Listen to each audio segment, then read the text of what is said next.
As you saw in the health advisory we issued, we have been informed by BC public health officials that a confirmed case of measles visited Calgary while infectious. Because measles is highly contagious, we want your help in advising Calgarians who are in specific locations at specific times that they may have been exposed to measles. These locations and times are listed in the health advisory you have. It is important to clearly communicate the information in the health advisory with respect to the times and locations, as individuals outside of these windows are not at risk. So we know that this time there's no other cases known in the Calgary zone. Their investigation is ongoing, and so I can't comment to any specifics, but imagine that they will be able to. Correct. Measles is one of the most contagious and infectious diseases that there is. It's spread via the airborne route, and it can remain in the air for up to 2 hours after an infectious individual has left. Right. So this is why media are such important partners in this, because we are trying to get the word out there that if you were in these locations at these times, you may have been exposed and therefore you may be at risk. And again, for individuals who have been immunized before or born before 1970, the risk is extremely low. But if that's not the case, you may be susceptible. So please monitor yourself for symptoms, and if you become symptomatic, call 811. So measles is a serious infection.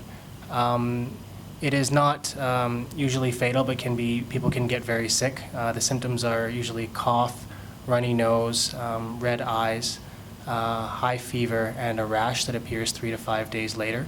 About a third of people can experience complications. Complications can include ear infections, diarrhea, and more seriously pneumonia, and occasionally infection of the brain as well. Just out of curiosity more than anything, flights into Calgary, is it believed that the infectious period was after that person had arrived here?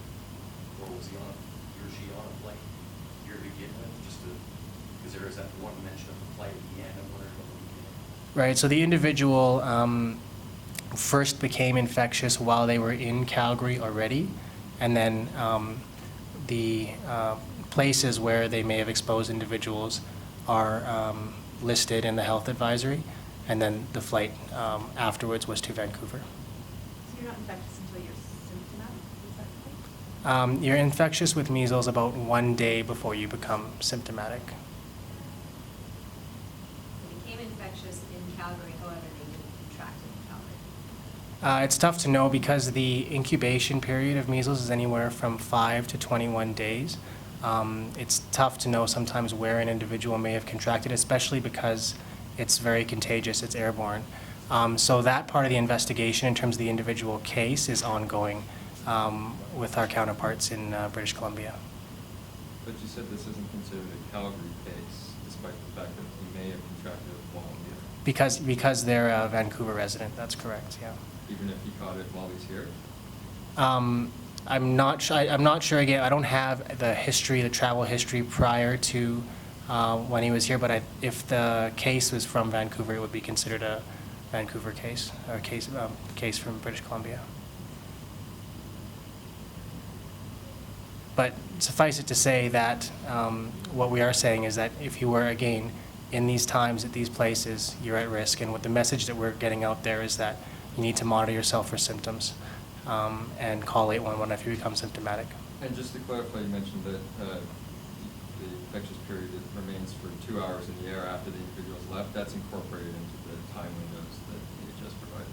Yes, that's correct. We have accounted for any time when an individual could be at risk, including after the individual may have left the area, but as mentioned, because measles is an airborne disease that can persist in the air for up to 2 hours, those times have been accounted for as well. That's correct. So you said that about a third of people can experience complications, but of those, it sounded like there's only a couple that could be very serious complications. Other ones are just sort of things that go along with a lot of illnesses. Can you speak to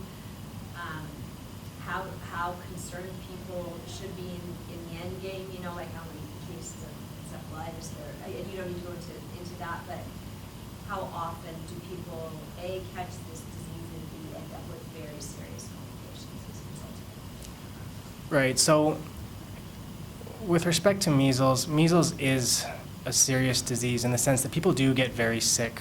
Measles is a serious disease in that sense. People with measles are very sick. As mentioned, a small percentage will go on to develop further complications, and a smaller percentage than that will have very severe complications, as you've said. As a medical officer of health, I'm always really concerned when I see a case of vaccine-preventable disease, because by definition, these are preventable diseases, measles in particular. And so this is a great reminder for people that the best way to prevent these diseases is through immunization, which is 99% effective in preventing measles. Any rough guesstimate as to how many people may have been exposed? Don't want to speculate at this time on that. But again, the number of people exposed is going to be greater than the number of people that were exposed and susceptible, because thankfully we have relatively high immunization rates here in Calgary, which should protect the people that have been immunized. Do you have a rough number of what those rates are? So for 2014, our rate for MMR immunization in Calgary zone was 90, just about. If you were in these locations at these times and you were born after 1970 and you have not received 2 doses of measles-containing vaccine, you may be at risk. If you are at risk, monitor yourself for symptoms. If you become symptomatic, stay home and call 811 before visiting a healthcare facility.